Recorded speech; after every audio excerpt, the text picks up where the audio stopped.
Okay. For all these gifts, O God, we thank you, we sing your praises, and we say amen. As we shift gears a little bit, I saw a great image online this week. Maybe you saw it. I couldn't find it again, so it's all from memory, but the image showed, it was a cartoon of a little girl, I don't know, maybe around 7, holding her mother's hand and looking up to her, and she said to the mother, "What do we do?" And the mother said, "Well, we continue the fight for women's rights, for reproductive health, for LGBTQ plus equality, for workers." And the girl, it's a cartoon, it's a caption. The girl says, "And if we win?" And the mother says, "Oh, honey, I meant either way." Because we're holding on to two things. I'm holding on to two things. That the world needs fixing, and that no matter what, we will continue to try to fix that world. We see that in our Torah portion this week, Lech Lecha. We begin the story of Abraham and Sarah here, Avram and Sarai.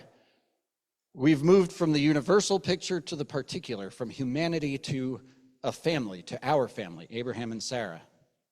It opens with those words, Lech Lecha, Vayomer Adonai el Avram, Lech Lecha. The Eternal said to Avram, "Go forth, Lech Lecha, from your native land, from your father's house, El haaretz asher ar'eka, to the land that I will show you." Go out, leave, head forth into the unknown, leave your native land, leave everything you know, and head toward the promised land. It is a leap of faith. It's a leap into the unknown, which hopefully leads to beneficial results, and we know that overall it does. But at the time, he doesn't know that. At the time, he's hoping for good, but there might be evil, there might be dangers. And Lech Lecha teaches us that even with the unknown, even with those possible dangers, we still take that leap anyway. That's what Rabbi Jonathan Sacks, Zichrono Livracha, he was a 20th century rabbi, the chief rabbi of the UK. Here's what he taught. To be a Jew is to live within the tension which sees evil as real and therefore rejects premature consolation, acceptance of the world. And it is also to say that God is real and therefore hope is not an illusion. If God exists, then life has a purpose. If evil exists, then we have not yet achieved that purpose. Until then, we must travel, Lech Lecha, like Abraham and Sarah traveled, and as Jews have traveled ever since, El haaretz asher ar'eka, to the land which I will show you, which is always just over the horizon, which is always not quite yet. Rabbi Sacks' teaching is about holding on to two things. On the one hand, there is evil in the world. Now, I'm not saying that any one individual or any presidential candidate is evil. I am saying that evil exists in the world, that there is real pain and suffering and anguish and despair and fear. And it might seem that the promised land is just always just over the horizon, that it's always just out of reach.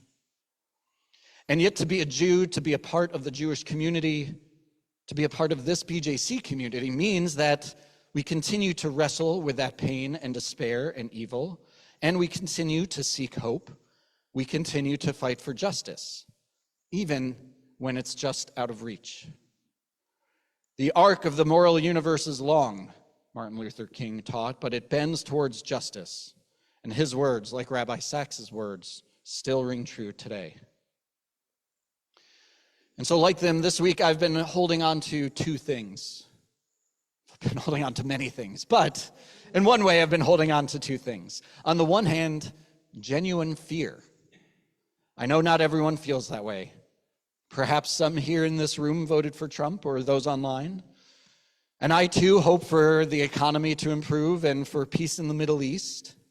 But I have felt real fear based on Trump's rhetoric against Jews and LGBTQ folks and migrants and on and on. A real angst for my own children, for my friends and congregants, even for strangers whom I've never met. Alarm for the oppressed and the marginalized. On the other hand, this week has showed me signs of hope. First of all, we just shared so many signs of gratitude and hope. But even this week, we saw the first transgender person elected to Congress, Sarah McBride. Voters overwhelmingly supported reproductive and women's health, including right here in Maryland. And we've seen this week that I've seen hope because there is so much resolve and resilience to keep marching and to keep fighting, to keep striving to reach that promised land. I'm not saying it will be okay, because I don't know that it will, but I am saying that we will keep pushing for our values. I see some nods, I hear some mm-hms. I know that many of you agree with me, and some of you might be asking, am I being too political right now? You might be thinking, am I too partisan? And I have two responses to that. First of all, Judaism is political.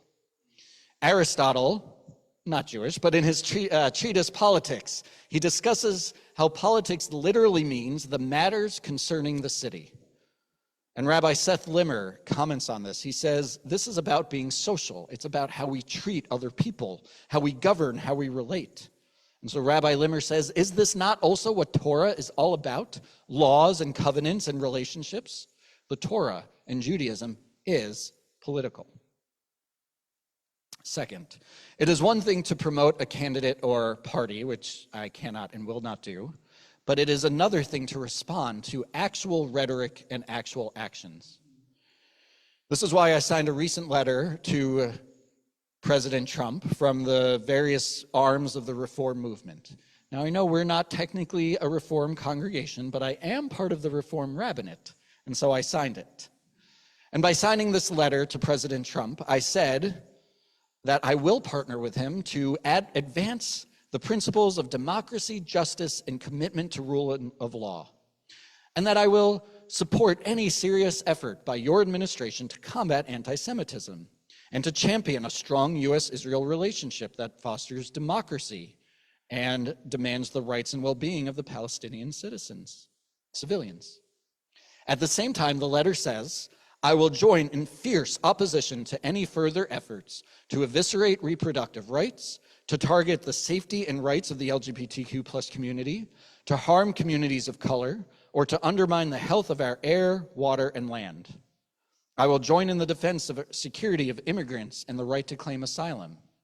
I urge an end to the repeated demeaning of women, the use of hateful language against those who hold different views, and the persistent coarsening of our political culture. I sign this letter because it says, I will stand up for my values no matter who is president, no matter what actions Trump does or does not take.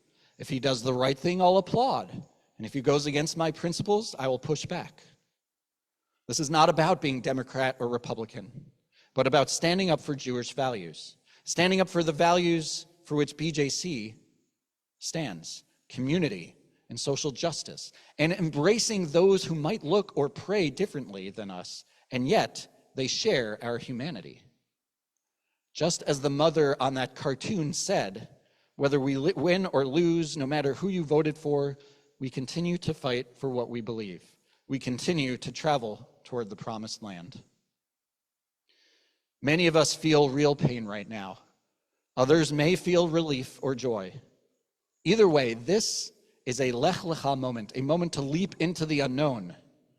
And as we do, we will keep marching toward the promised land.